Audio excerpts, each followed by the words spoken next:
হঠাৎ করেই প্ল্যান হলো বহরমপুর যাওয়ার। 26শে জানুয়ারি ছিল, সানডে ছিল, তো আগের দিন বাইক নিয়ে বেরিয়ে পড়েছি। তো আমরা প্রথমে গেলাম কৃষ্ণনগরে, তো ওখান থেকে মিষ্টি খেলাম, তারপর চলে গেলাম বহরমপুরে। তো তারপর ওখানে গিয়ে আর ভিডিও করা হয়নি। নেক্সট দিন আমরা গিয়েছিলাম ফ্রেন্ডস ক্যাটারারের একটা পিকনিক ছিল মতিঝিল পার্কে, পুরনো মতিঝিল পার্কে, সেখানেই। তো গিয়ে আমরা ব্রেকফাস্ট করলাম। এখানে ছোলে ভাটুরে ছিল। তো এই ভাটুরেটা কিন্তু দইয়ের মধ্যে ডিপ করা ছিল।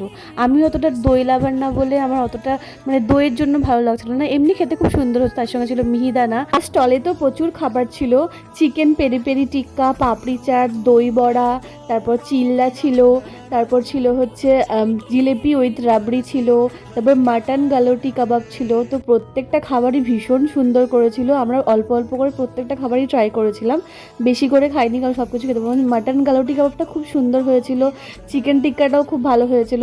আর আমার না জিলেপি উইথ রাবড়ি খেতে খুব ভালো লাগে, সেটাও খুব ভালো হয়েছিল। আর এখানে প্রোগ্রামও চলছিল, অর্কেস্ট্রা চলছিল, সাথে এখানে বিউটি পার্লার, সেলুন, তারপর মেহেন্দি, অনেক কিছু বসেছিল।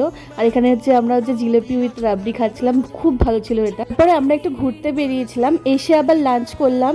এখানে প্রন কাটলেট ছিল, স্যালাড ছিল, মাটন বিরিয়ানি ছিল, আর ছিল হচ্ছে চিকেন কষা। মাটন বিরিয়ানিটা খুব ভালো হয়েছিল, মাটনটা খুবই সফট ছিল। এই যে মাটনের সাথে চিকেন দিয়ে আর বিরিয়ানি, রাইস, আর ছিল আলু, আর তার সঙ্গে পেঁয়াজ। এই কম্বিনেশনটা দারুণ লাগে খেতে। তো সেটাই আমি সব কিছু একটু করে নিয়ে নিলাম। এরপরে ছিল চাটনি আর ছিল রসগোল্লা। তো কেমন লাগলো অবশ্যই জানিও। তো আজকের মতন টাটা।